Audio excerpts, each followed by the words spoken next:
In the heart of ancient Babylon, beneath the shadow of towering ziggurats and the glittering gold of palace walls, kings walked a path few could imagine. Their power was absolute, yet their existence was haunted by an invisible cage, fate. For the Babylonian rulers, destiny was not a distant concept but a living, breathing force, written in the stars and enforced by gods whose wills were inscrutable and often cruel. Every decision, every glance, and every moment of hesitation carried cosmic weight. To err was not merely political, it was existential, a threat to the fragile thread connecting king to kingdom and humanity to the divine. The air in the temples was thick with incense and tension, a mixture that seemed to vibrate with the unspoken terror of the unseen. Priests chanted in low, resonant tones, their words vibrating against the stone walls, speaking of gods who watched with piercing eyes and weighed each human action on scales heavier than iron. Kings, seated upon thrones of ivory and lapis lazuli, were not merely rulers. They were actors in a cosmic theater, bound by duty, fear, and an almost unbearable sense of personal accountability. They believed that their fates were not fixed in the stars but malleable, if only they dared to spill blood, both theirs and that of the innocent, in exacting ritualized precision. This belief, terrifying in its intensity, shaped every aspect of Babylonian life. Ordinary citizens whispered of the king's strange habits, private ceremonies conducted under the full gaze of the moon, offerings made to unseen spirits, and the occasional public spectacle of sacrifice that blurred the lines between devotion and horror. The idea was seductive. Through ritual the impossible could be achieved.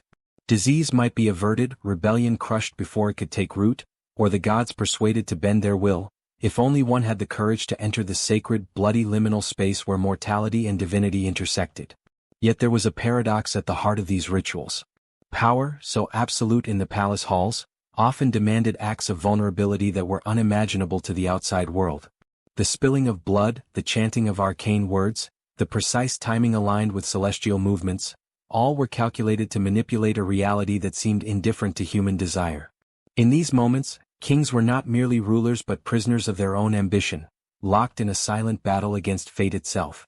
Their grandeur, their authority, and their divine mandate hung in delicate balance with acts that could just as easily destroy them, spiritually and physically, if performed incorrectly. The fascination with these practices is not merely historical, it is profoundly human. Even today the idea that blood could alter destiny, that ritual could bend the universe, evokes a primal curiosity tinged with horror. What would a mind, even one crowned by kingship, endure to cheat fate?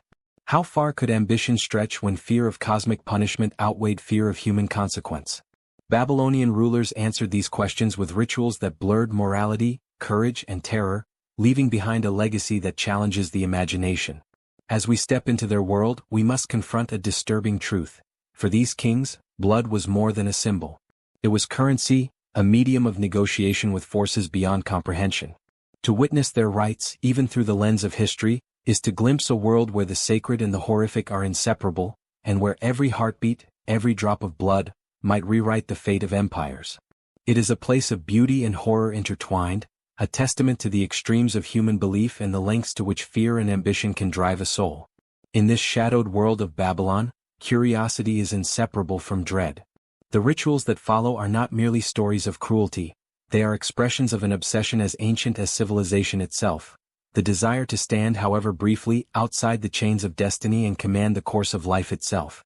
And as the smoke of the temples rises, curling like phantom fingers into the night sky, one cannot help but feel the simultaneous awe and terror that the kings themselves must have known, the intoxicating, unbearable weight of trying to rewrite fate with blood.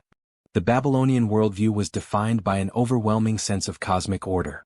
The universe was a precise mechanism, and every star, planet, and celestial event was a cog in a grand design that humans could observe but rarely control.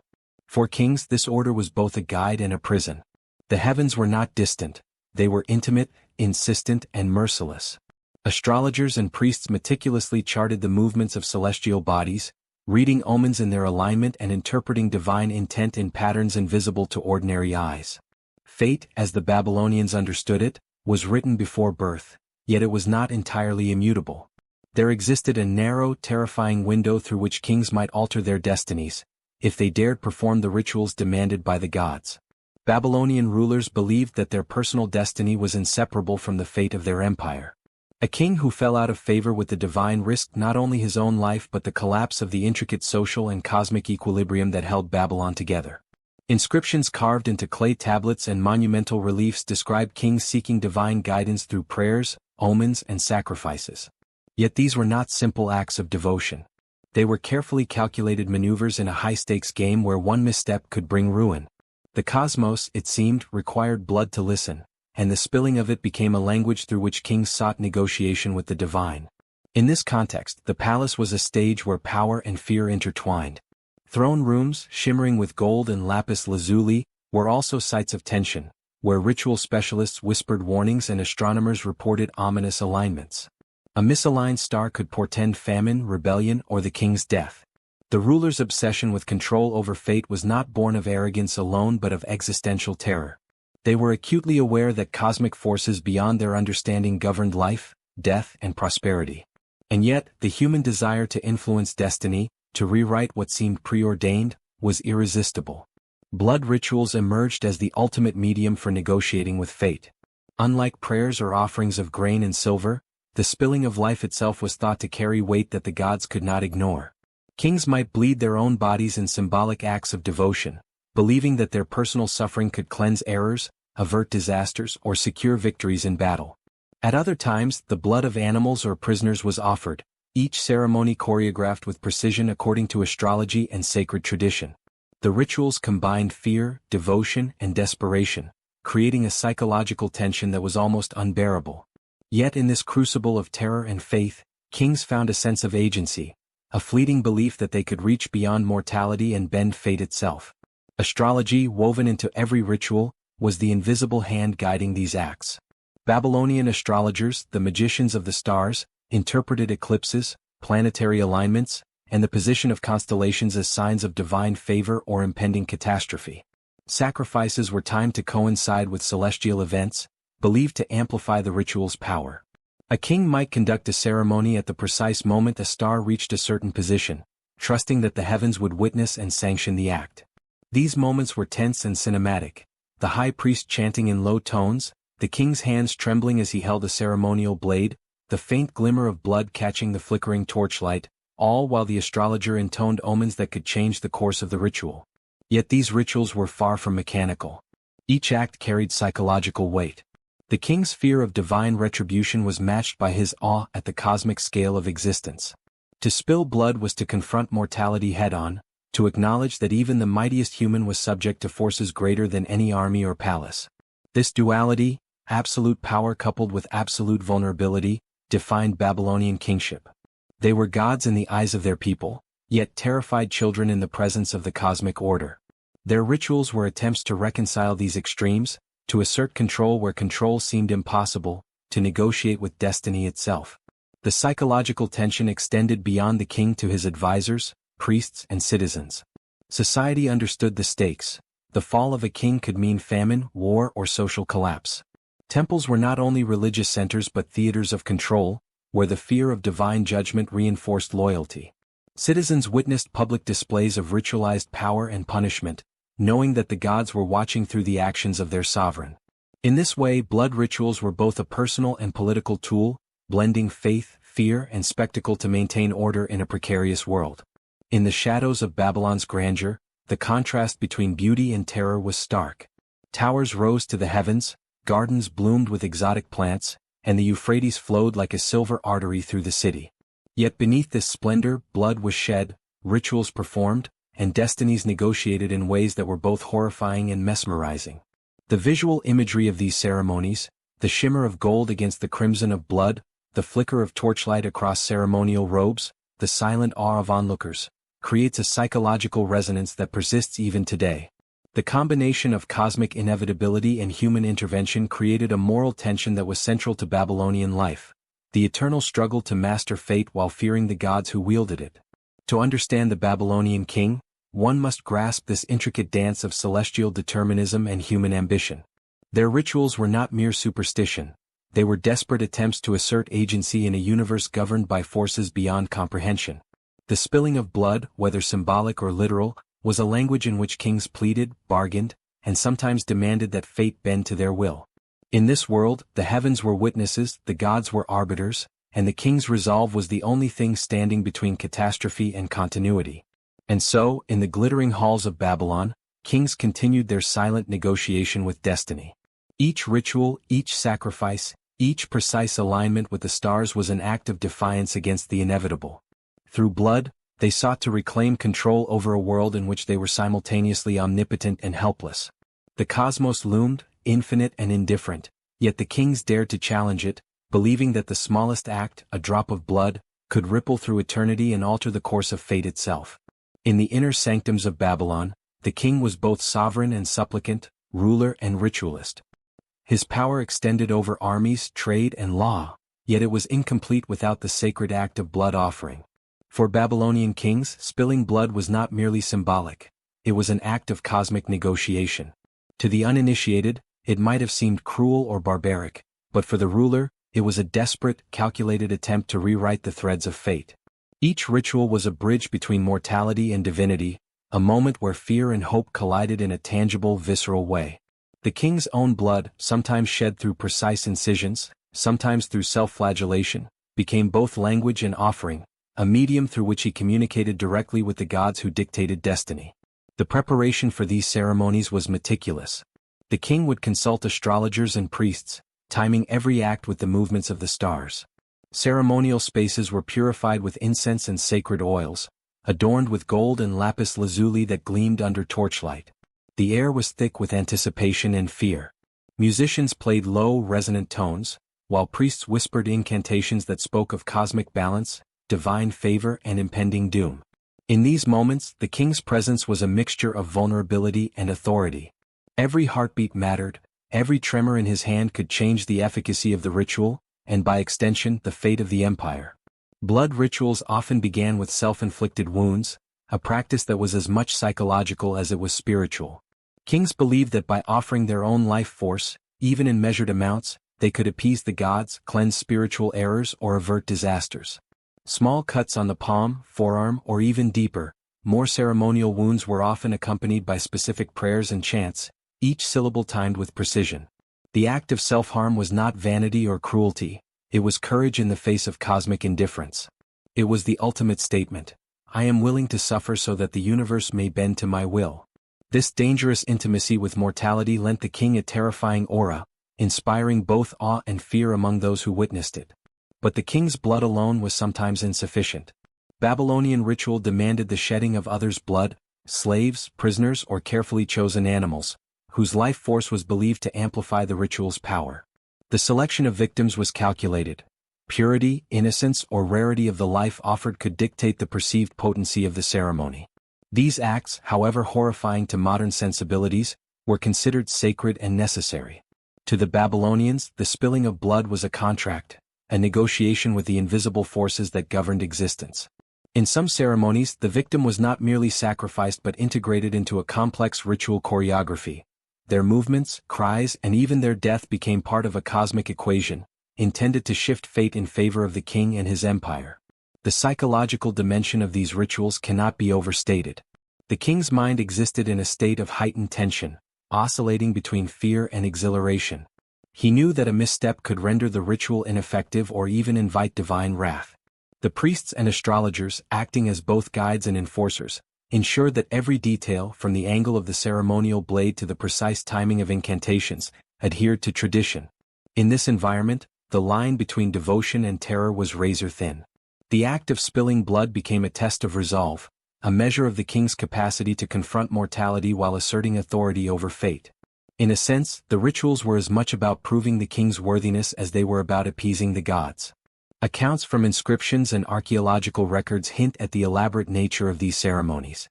Some describe kings using ceremonial daggers engraved with sacred symbols, their hands steady even as they drew the first incision. Others depict the ritual of symbolic bloodletting, where drops were collected in golden bowls, mixed with wine and offered to the gods. The sensory experience was overwhelming, the metallic scent of blood, the flickering torchlight casting dancing shadows on stone walls, the echo of chants reverberating across sacred halls. These were not random acts of violence. They were orchestrated performances designed to convey devotion, courage, and cosmic negotiation. In certain extreme instances, kings engaged in more intense forms of self-sacrifice. Temporary or permanent scarification, ritualized fasting or exposure to elements were methods to heighten the spiritual potency of their offering. The king's body became a living altar, a canvas of devotion upon which the fate of the kingdom was inscribed. The psychological toll was immense, yet the perception of divine connection justified the suffering. To spill blood in this way was to align oneself with the eternal rhythm of the cosmos, to demonstrate that human will could, however briefly, intersect with divine intent. The act of shedding another's blood introduced a complex interplay of ethics and power. While the king's personal sacrifice was understood as necessary, the lives of others became instruments in a negotiation with fate. This created a moral tension that was both societal and personal. The king was expected to protect and serve his people, yet he also demanded acts that imperiled them. The Babylonian mind reconciled this tension through faith, the belief that the gods themselves demanded blood, and that the sacrifice of a few could secure the survival of many. In this framework, cruelty was transformed into a divine duty, fear became courage, and horror became devotion. The imagery of these rituals remains haunting. Torches flickering against gilded walls, the crimson drops glistening in the dim light, priests chanting incantations, and the king's calm determination amid the chaos, all create a tableau that is both beautiful and horrifying. Observers, whether contemporary citizens or future generations through records, were struck by the combination of spectacle, devotion, and terror. The rituals reinforced the king's dual identity, sovereign and servant of the divine, a mortal who dared to challenge the cosmos through acts of blood and willpower. Yet even with all the preparation, ceremony, and courage, success was never guaranteed. A ritual could fail, a star misaligned, a victim's selection deemed imperfect, a chant spoken incorrectly. The fragility of these attempts to bend fate added an edge of desperation to every act. Kings who performed these rituals lived in a constant state of tension, balancing awe, fear, and the intoxicating belief that they could, for a moment, command destiny itself. Their rituals were a dialogue with the cosmos, a negotiation conducted in crimson ink, written on the canvas of life itself. Ultimately, the king's blood rituals were far more than displays of power or superstition. They were intricate, psychologically intense attempts to master the unmasterable, to assert control over forces that dwarfed even the greatest empires. Blood became both currency and language, the medium through which humans reached out to touch the infinite.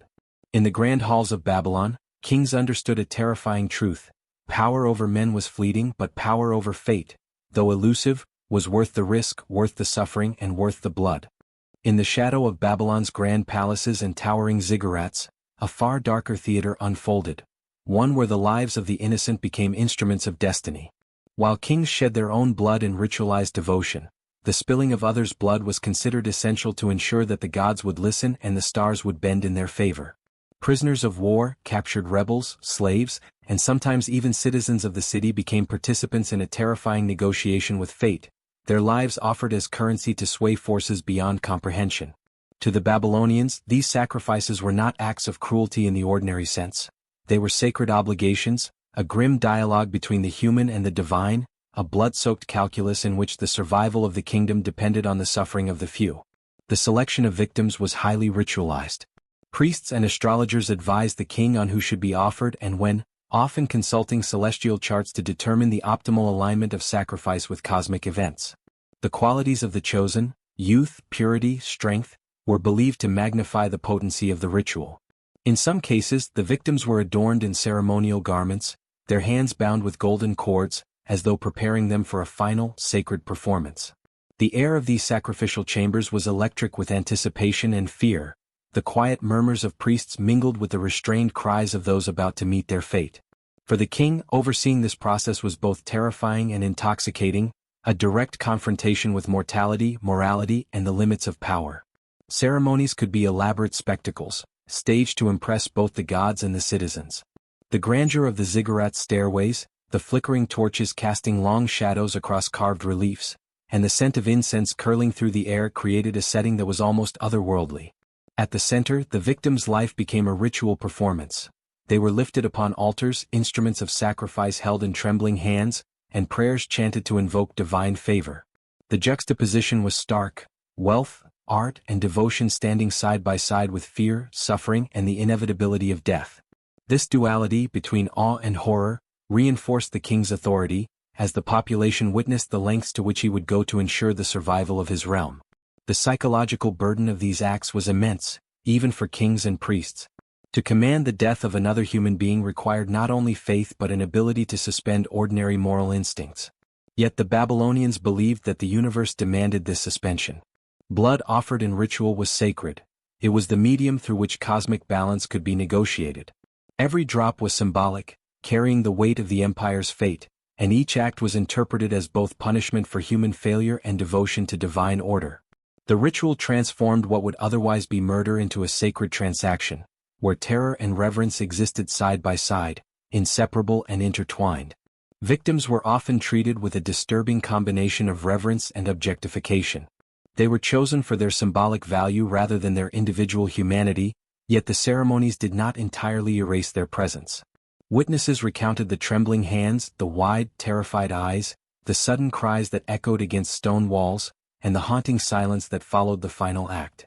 These moments, captured in clay tablets and inscriptions, have survived across millennia, offering a window into the chilling intensity of Babylonian sacrificial rituals. For the kings, these acts reinforced their dual identity: protector of the realm and negotiator with the gods, a mortal wielding authority over life, death, and destiny itself. The stakes were never purely spiritual. Political power and social control were deeply entwined with ritualized sacrifice. The public nature of some ceremonies reminded citizens of the king's power, the god's vigilance, and the consequences of disobedience. Fear became a tool of governance intertwined with awe. The ritualized shedding of blood sent a message: the king could command not only the loyalty of his people but also the favor of the heavens. This manipulation of fear and devotion, carefully balanced, ensured that Babylon remained stable even as it danced on the knife edge between cosmic order and chaos. Animals were sometimes chosen alongside humans, each carrying its own symbolic significance. Bulls, rams, and other creatures were not merely substitutes. Their life force was thought to hold unique power in ritual. The combination of human and animal sacrifice amplified the potency of the ceremonies, signaling to the gods the depth of devotion and the willingness to obey divine demands without hesitation. Priests meticulously recited prayers and chants over each offering, their voices guiding the ritual through its precise choreography, ensuring that nothing was left to chance. Every gesture, every drop of blood, was a deliberate act meant to influence the cosmos. The contrast between the opulence of Babylonian civilization and the horror of its sacrificial practices was stark.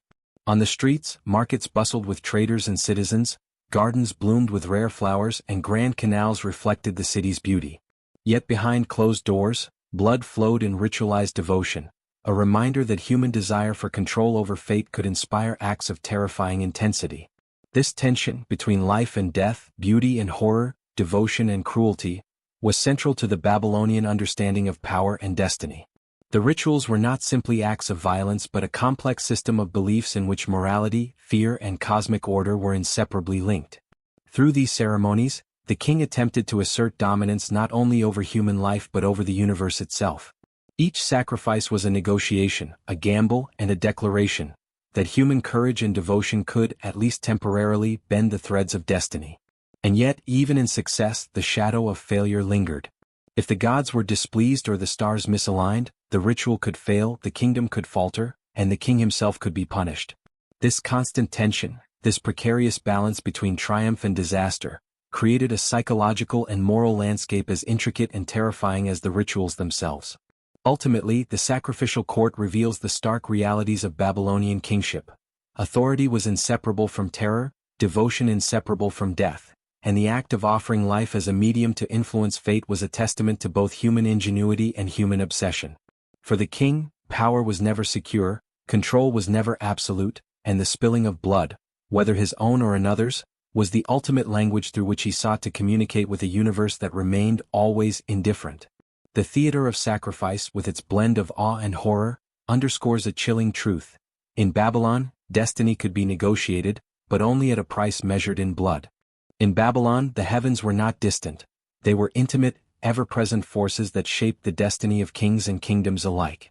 Stars, planets, and celestial alignments were not mere objects of beauty but living instruments of divine will. Babylonian astrologers, highly trained and deeply revered, interpreted the movements of the cosmos with a precision that could rival modern science. To them, each planetary alignment, each lunar cycle, and every eclipse was a message from the gods, a sign of favor or impending doom. For the king, understanding and manipulating these celestial signals was not a matter of curiosity, it was a matter of survival. The heavens themselves dictated the timing, nature, and intensity of every blood ritual, and failure to align with the stars could invite disaster. Astrology in Babylon was a sophisticated, highly ritualized practice that fused observation, mathematics, and divination. The king relied heavily on astrologers, who were the intermediaries between the mortal and divine. Every decision, from matters of war to agriculture, could hinge on their readings. Blood rituals, in particular, were meticulously scheduled according to celestial phenomena. A solar eclipse might demand a specific offering. The alignment of Jupiter and Venus could dictate which victim's life would be most potent in swaying the gods. In this world, the movements of stars and planets were imbued with moral and cosmic significance, and the success of the kingdom often depended on interpreting these celestial messages correctly. The king's relationship with astrologers was both intimate and tense. These men and women were not merely advisors, they were gatekeepers of destiny. Their predictions could elevate a ruler to divine favor or undermine him entirely. Priests and astrologers would pore over clay tablets, cross-referencing patterns from centuries of observations, seeking the precise moment when a ritual would carry maximum potency. In some instances, kings would wait for weeks or months, sometimes years, until the stars aligned perfectly. The patience, tension, and anticipation surrounding these moments were immense, and the stakes, cosmic and mortal, were unimaginably high. Rituals timed with celestial events were breathtaking spectacles, designed to convey devotion, fear, and cosmic negotiation all at once. Imagine the king standing atop the ziggurat, the golden light of torches flickering across his ceremonial robes, while the priests intone prayers in perfect synchrony with the rising moon or a planetary conjunction. Victims and offerings were arranged meticulously, each detail chosen to reflect both the ritual's gravity and its alignment with the cosmos. The air was thick with incense, the metallic tang of blood mixing with the earthy scent of temple fires. Above, the heavens glimmered with an indifferent brilliance, seemingly observing, approving, or condemning the act below. The tension between human agency and cosmic order was palpable, a living, breathing force that defined every moment of the ceremony. The Babylonians believed that when blood was spilled in accordance with the stars, it resonated far beyond the temple walls. Each drop was thought to send a signal through the universe, a direct appeal to gods who were otherwise untouchable. The alignment of celestial bodies amplified this resonance, ensuring that the ritual's intent was clear and potent. A misstep, however small, a mispronounced incantation, a delay in timing, or a deviation from ceremonial procedure, could render the offering ineffective. The king and his priests understood that success required both courage and precision, a combination of spiritual devotion and technical mastery that few could achieve. These rituals also reinforced the perception of the king's semi-divine authority. By demonstrating mastery over the timing of rituals in accordance with cosmic forces, the king signaled that he could command not only men but the heavens themselves. Citizens witnessing such ceremonies were both awed and terrified. They saw a ruler capable of negotiating with destiny, of influencing cosmic forces that seemed entirely beyond human comprehension. This perception reinforced loyalty and obedience, making astrology not merely a tool for ritual but a weapon of governance, entwined with both spiritual and political power. The cosmic dimension of blood rituals added a unique psychological intensity. The king's mind was consumed with the knowledge that the success or failure of a ceremony could alter the course of the kingdom. Each ritual was a negotiation with fate itself, a gamble in which the stakes were mortal lives, political stability, and divine favor. The precision required, combined with the fear of misinterpretation or error, created a state of heightened awareness, a psychological tension that pervaded both ruler and ritual participants. In this crucible of fear and devotion, kings found a sense of agency, the intoxicating, terrifying belief that they could influence destiny by aligning human action with celestial motion. Astrology also shaped the very structure of Babylonian ceremonies. The construction of altars, the placement of victims, and the sequence of prayers were all influenced by celestial readings. Priests meticulously timed chants and gestures to coincide with the rising or setting of key stars, while the king's own movements were choreographed to reflect cosmic patterns. The fusion of astronomy, ritual, and psychology created ceremonies that were visually spectacular, morally complex, and emotionally overwhelming. Observers, whether contemporaries or future historians, could not help but feel the profound intensity of these events, where every act of devotion was simultaneously a dance with destiny and a confrontation with mortality. The influence of astrology extended beyond timing and positioning. It also informed the choice of which victims or offerings were considered most effective. Certain stars were associated with specific virtues, qualities, or divine favor. Offering blood at the precise moment when a particular celestial body reached its zenith was believed to magnify the ritual's efficacy. This meant that no detail was too small. Even the angle of a ceremonial blade or the sequence of an incantation could have cosmic significance. In this context, the king's rituals were not acts of arbitrary cruelty. They were carefully orchestrated attempts to communicate with forces beyond human comprehension. The interplay between celestial order and human ambition created a tension that defined Babylonian kingship. The king was both constrained and empowered by the heavens. Constrained because the cosmos demanded adherence to precise timing, and empowered because mastery of ritual and astrology offered the tantalizing possibility of bending fate. This paradox, absolute vulnerability alongside potential mastery, was central to the Babylonian worldview. Blood rituals were the nexus where fear, ambition, and devotion converged, a place where mortal acts could ripple across the universe if performed with exacting precision. Ultimately, Babylonian astrology transformed the act of spilling blood from a simple offering into a cosmic negotiation. The stars themselves became witnesses and participants, amplifying the potency of ritual and adding layers of moral, psychological, and spiritual intensity. The king's power, the victim's fate, and the kingdom's survival were intertwined with celestial movements, creating ceremonies of profound drama and existential significance. In this way, Babylonian kings did not merely rule by earthly might. They attempted to command the very forces of the universe, using blood as a medium, ritual as language, and the heavens as both judge and witness. The heart of Babylonian ritual was not merely ceremony, it was the human mind under immense pressure, a crucible where fear, devotion, and ambition intertwined. Kings who engaged in blood rituals lived in a constant state of heightened psychological tension. Every act, every gesture, every drop of blood carried existential significance. They believed that the cosmos itself was watching, that divine forces measured not just the correctness of the ritual but the sincerity, courage, and intent of the participants. The stakes were nothing less than the fate of empires, and the king's own life was perpetually entwined with success or failure. In this high-stakes environment, fear was transformed into power, terror into devotion, and the human psyche became both the medium and the message of ritual. At the center of these rituals, kings confronted a paradoxical duality, omnipotence and helplessness. In the palace they commanded armies, controlled wealth, and dictated law. Yet in the temple, under the gaze of the heavens and the scrutiny of priests, they were profoundly vulnerable. A single error, mispronouncing an incantation, selecting the wrong victim, or misaligning a ritual with the stars, could nullify their offering and invite divine wrath. This constant awareness of fragility created a psychological pressure unlike any ordinary human experience. The king was both sovereign and servant, wielding power over life and death while simultaneously submitting to forces beyond comprehension. The ritual became a stage upon which courage, fear, and moral reckoning played out with terrifying intensity. Fear, in particular, was a tool that shaped both ritual and psychology. Kings were acutely aware that divine forces were capricious, inscrutable, and all-seeing. The gods could punish indiscriminately or reward selectively. Every act of bloodletting, every incantation, every precise alignment with celestial movements was a gamble, a negotiation where failure could bring ruin. This fear was not crippling, it was sharpened into purpose. By confronting mortality directly, the king experienced a paradoxical sense of empowerment.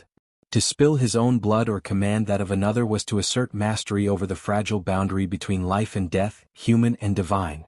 Fear became the fuel that intensified devotion, a crucible in which the king's will, courage, and cunning were tested.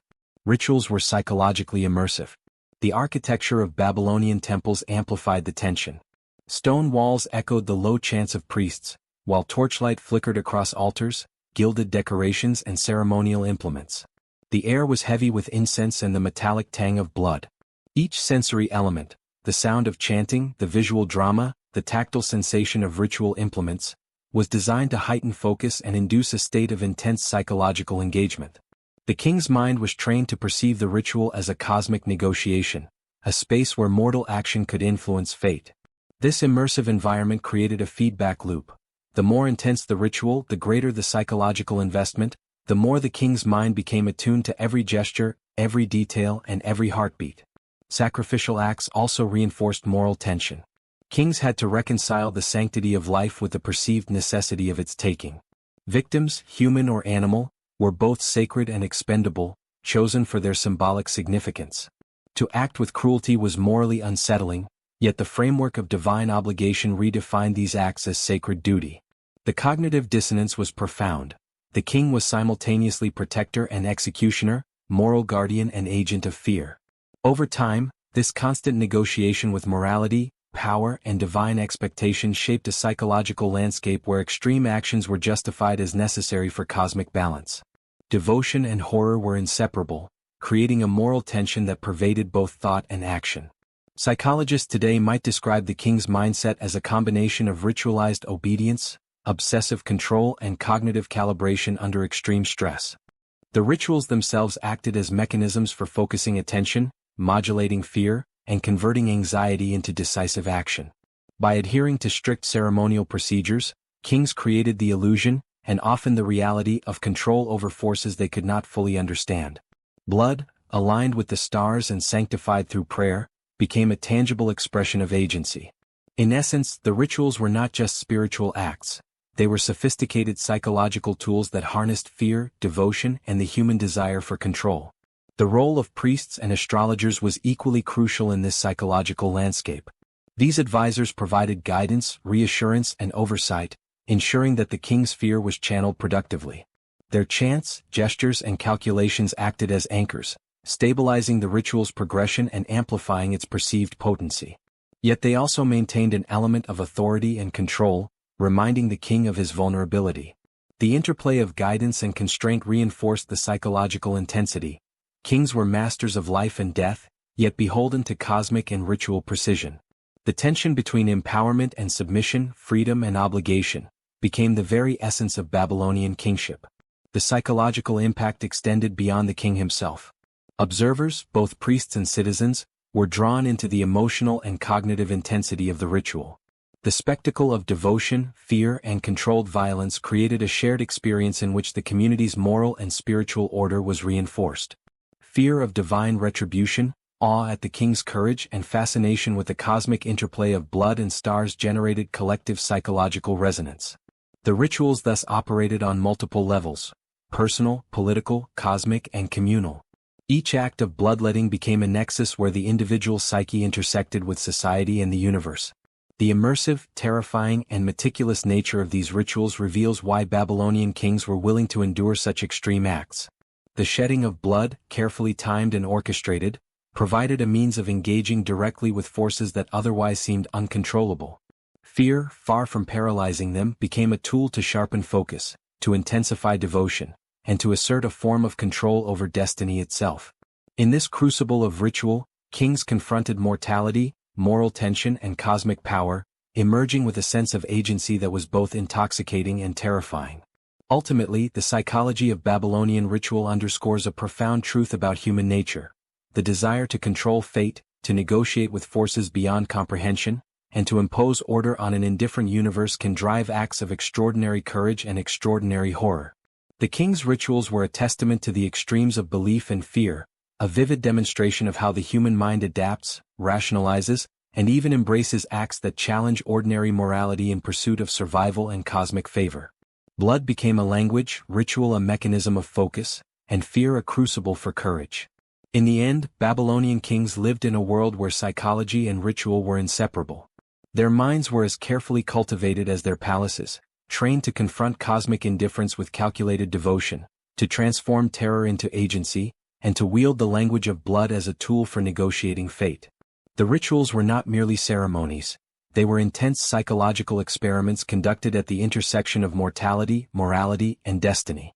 In this crucible, kings were both actors and observers, manipulating fate while confronting the terrifying truth that the universe's judgment was never certain. The psychological intensity of these rituals, the meticulous precision, and the moral tension they invoked created a form of kingship that was as terrifying as it was awe-inspiring, a world in which human fear and divine expectation were inextricably intertwined. The blood rituals of Babylon did not exist solely in the realm of earthly ceremony, they were inseparable from the myths and legends that shaped the city's collective consciousness.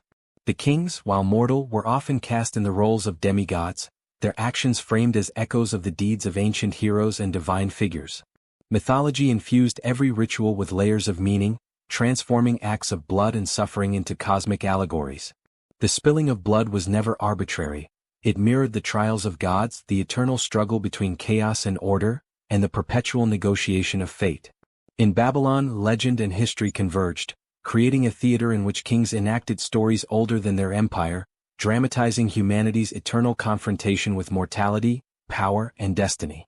Babylonian myths depicted gods who were themselves entwined with the mortal world, engaging in acts of violence, sacrifice, and transformation.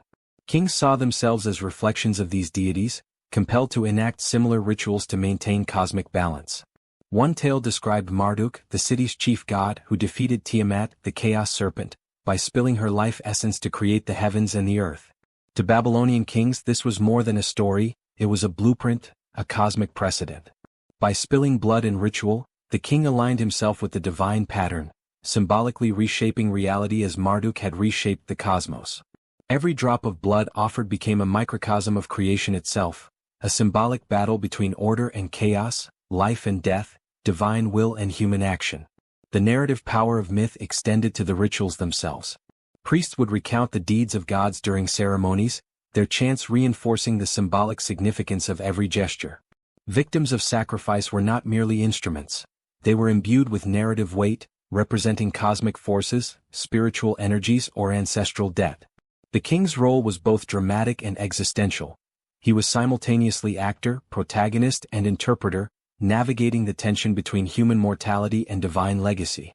These ceremonies were more than political or religious acts. They were living stories unfolding in real time, in which the king enacted his place in the eternal order. Legends also served a psychological function, intensifying the stakes of ritual and reinforcing obedience among observers. Citizens and priests alike understood that the king's actions were not arbitrary but part of a cosmic narrative that transcended human comprehension. The blood spilled in ritual was sacred because it participated in the same eternal struggle as the gods themselves. Myth and ritual were inseparable, one lent meaning to the other. The king's courage in performing these acts, often involving personal suffering, elevated him in the eyes of both gods and people, creating a perception of semi-divine authority that reinforced his earthly power. The interplay between legend and ritual also shaped the moral framework of Babylonian kingship. Myths justified actions that, outside the context of divine precedent, might have seemed monstrous. The king's willingness to shed blood mirrored the heroism, endurance, and cosmic insight of legendary figures. Sacrifice became not merely an act of obedience but a morally elevated expression of courage and devotion. In this way, mythology provided a lens through which violence and cruelty could be transformed into virtue, fear into purpose, and mortality into narrative significance. The king's actions were morally and psychologically framed as echoes of divine acts, legitimizing acts that would otherwise challenge human conscience. Rituals and myths were intertwined through symbolic language. Blood itself was not merely life force, it was a conduit of narrative, a medium through which the story of the cosmos was enacted and experienced. The king's gestures, the placement of victims, and the sequence of chants all resonated with mythical resonance, creating layers of meaning that extended far beyond the immediate ceremony. Each ritual became a reenactment of creation, conflict, and cosmic negotiation, and the king's role was to perform this story with precision, courage, and devotion. Through myth, the mundane act of sacrifice was elevated into a cosmic performance, bridging human ambition and divine precedent. The ceremonial spaces themselves were designed to evoke legendary resonance. Reliefs, carvings, and inscriptions depicted gods battling chaos, heroes enduring trials, and cosmic order emerging from sacrifice. As the king conducted his ritual, he was surrounded by these visual narratives, a reminder that his actions were part of a continuum stretching from divine myth to earthly rule. The sensory experience, the flickering torchlight, the metallic scent of blood, the echo of priestly chants, immersed participants and observers in a living myth.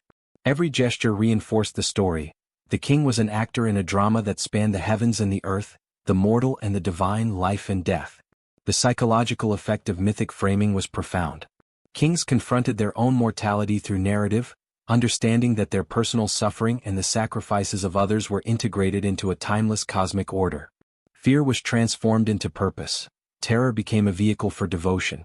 By performing rituals that echoed legendary acts, kings could experience a sense of mastery over fate, even as the universe itself remained unpredictable. Myth provided context, moral justification, and psychological structure, allowing acts that were otherwise terrifying or morally ambiguous to be reframed as sacred, necessary, and heroic. Even centuries later, the mythic dimensions of Babylonian blood rituals resonate with an almost cinematic intensity. Historians and archaeologists uncover inscriptions, reliefs, and tablets that speak of kings enacting divine narratives through ritual sacrifice. The drama, horror, and grandeur of these acts are inseparable from the myths that inspired them. In understanding the legends, we glimpse the psychological, moral, and spiritual logic that drove kings to extremes of courage, cruelty, and devotion. Myth was not mere storytelling, it was a cognitive framework, a sacred script guiding action, morality, and ambition. Ultimately, Babylonian blood rituals cannot be fully understood without acknowledging their mythic resonance. These acts of life, death, and cosmic negotiation were performed in alignment with stories of gods and heroes, embedding the king's authority in an eternal narrative. Myth provided meaning to the terror, structure to the chaos, and legitimacy to the acts of blood and suffering that defined Babylonian kingship. Blood became a medium of storytelling, ritual a method of enacting cosmic allegory, and the king both protagonist and narrator in a drama that spanned mortal and divine realms. In this light, the spilling of blood was more than a negotiation with fate, it was a reenactment of the cosmos itself. Each act reflected the eternal struggle between order and chaos, life and death, human ambition and divine will. The king, by participating in these mythic rituals, transcended ordinary mortality, situating himself within a narrative that spanned time and space, mortal and divine. The legends, the rituals, and the blood were inseparable, creating a world in which courage, horror, and devotion converged in a timeless and haunting spectacle. In Babylon, to shed blood was not only to influence destiny, it was to step into myth, to live and act within a story older than the city itself, and to negotiate one's place in the eternal balance of the universe. Even within the rigid, fear-laden walls of the Ming Palace, traces of human resilience and subtle defiance persisted. Though the emperor's power was absolute, and the servants' lives were meticulously monitored and manipulated, the human spirit, fragile yet stubborn, found ways to endure, resist, and assert small fragments of autonomy. These acts were never overt rebellions. Any attempt at direct confrontation would have been met with swift and brutal punishment. Instead, resistance existed in whispers, hidden gestures, and moments of silent endurance. The servants learned to navigate a perilous balance, outward obedience masking inner defiance, submission intertwined with cunning, and the small assertion of self preserved within the confines of fear and observation. One form of resistance was psychological, a private rebellion waged within the mind. Servants clung to memories of life beyond the palace, imagined fleeting escapes, or nurtured mental worlds in which they retained a sense of identity separate from their imposed role. In a place where every action was controlled and every thought potentially scrutinized, these mental sanctuaries became vital. They allowed the human mind to survive the relentless onslaught of fear, experimentation, and subjugation. By cultivating inner resilience, servants preserved the core of their humanity even as their bodies were subjected to the emperor's cruel experiments. Endurance, in this context, became not only a survival strategy but a subtle defiance, an assertion that the mind remained beyond imperial dominion. Physical endurance itself became a form of rebellion. Surviving the grueling alchemical trials, toxic ingestion, and extreme conditions was an act of quiet defiance. Each breath drawn under duress, each shiver endured in the cold, each step taken despite exhaustion represented a small victory over the forces designed to break them. Servants learned to manipulate their appearances, feign compliance, or mask the severity of their suffering to avoid drawing unwanted attention. These strategies required intelligence, observation, and courage, illustrating that even in the most oppressive environments, human ingenuity could find ways to preserve autonomy. In essence, survival became a silent protest, a refusal to fully surrender to the emperor's control, and a testament to the resilience of the human body and mind under extreme conditions. Small acts of solidarity between servants also emerged as a form of subtle resistance. Although the emperor's surveillance created a culture of distrust, servants occasionally found ways to communicate warnings, offer comfort, or share vital knowledge about upcoming trials. These gestures were fleeting and had to be carefully concealed, but they represented a powerful undercurrent of human connection within a system designed to isolate and manipulate. By helping one another navigate the treacherous terrain of palace life, servants could increase their chances of survival, maintain their psychological resilience, and quietly challenge the absolute power of the emperor's authority. This fragile network of cooperation and mutual support was often invisible to observers, yet it played a crucial role in sustaining human life and spirit amidst pervasive cruelty. The emperor's obsession with monitoring obedience also created opportunities for cunning. Servants learned to exploit loopholes, anticipate experimental outcomes, and manipulate appearances to their advantage. Some would feign weakness or illness, redirecting the focus of experimentation or avoiding harsher treatments. Others would master subtle gestures and expressions to convey compliance while preserving inner autonomy. These maneuvers required keen awareness, careful calculation, and an intimate understanding of both the emperor's psychology and the mechanisms of palace control. In this way, survival became an active strategy, where every movement, expression, and decision was weighed against potential consequences. Resistance, though invisible, was embedded in the very act of living under oppression, a continuous negotiation between fear and autonomy. The role of ritual and ceremony also offered a paradoxical avenue for subtle defiance. Servants participated in elaborate ceremonies that reinforced hierarchy, obedience, and the emperor's perceived mastery over life and death. Yet within these performances, they sometimes discovered small spaces to exercise agency, adjusting a gesture just enough to assert individuality, recalling personal memories to maintain a sense of identity, or quietly observing the limits of authority to understand vulnerabilities. Even in acts designed to enforce submission, the human mind sought ways to preserve autonomy, asserting control where direct defiance would have been fatal. This tension between ritual obedience and inner autonomy highlights the intricate interplay of fear, psychology, and subtle rebellion that defined life in the Ming court. Importantly, these acts of resistance, though small, were psychologically empowering. By asserting even minimal control over their environment or reactions, servants reaffirmed their sense of self, protecting their identity against the corrosive effects of relentless experimentation and surveillance. Endurance, cunning, and solidarity became tools of both survival and quiet defiance. The palace, designed as a crucible of control and fear, inadvertently fostered resilience, revealing the complex dynamics between absolute power and human agency. Even under the weight of unimaginable suffering, the servant's capacity for subtle rebellion illuminated the persistence of human dignity and the ability to assert identity in the face of systemic oppression. The emperor's control, however, remained pervasive, and any overt resistance was brutally punished.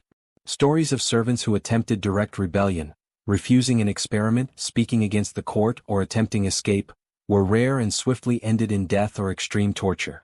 These cautionary examples reinforced fear throughout the palace, ensuring that psychological and subtle forms of resistance became the safest, most viable options. The constant tension between observation, punishment, and ingenuity shaped the servant's experience, creating a world in which survival demanded creativity, resilience, and a mastery of fear itself. Resistance, therefore, was rarely heroic in the conventional sense. It was quiet, calculated, and embedded within the very acts of endurance and survival. This dynamic highlights a profound psychological truth about the Ming court. The more absolute the authority, the more elaborate the mechanisms of control, and yet the more ingenious the human response. The palace became a theater not only of cruelty but of resilience, a place where fear and obedience were carefully engineered, and yet where the human spirit found cracks, fissures, and hidden spaces to assert autonomy. The servant's subtle defiance, endurance, and clever survival strategies offer a counterpoint to the emperor's obsessive control, illustrating the tension between domination and resilience that runs throughout history in extreme environments. It is in these quiet acts of rebellion that the audience glimpses the enduring power of human agency, even under conditions designed to obliterate it. By the end of this section, the audience understands that the Ming court was not merely a site of oppression and cruelty, it was a complex psychological battlefield, where obedience, fear, and endurance intertwined with subtle acts of resistance. The servant's resilience illuminates the paradoxical nature of absolute power. It can dominate the body, control the environment, and manipulate the mind, yet it cannot completely extinguish the human capacity for ingenuity, solidarity, and subtle defiance. This sets the stage for the next chapter, where the consequences of these experiments, the lasting scars of suffering, and the ultimate toll on human life will be explored in visceral, emotional detail. The echoes of Babylon's blood rituals stretch far beyond the ruins of its ziggurats, offering a haunting glimpse into the human desire to negotiate with fate.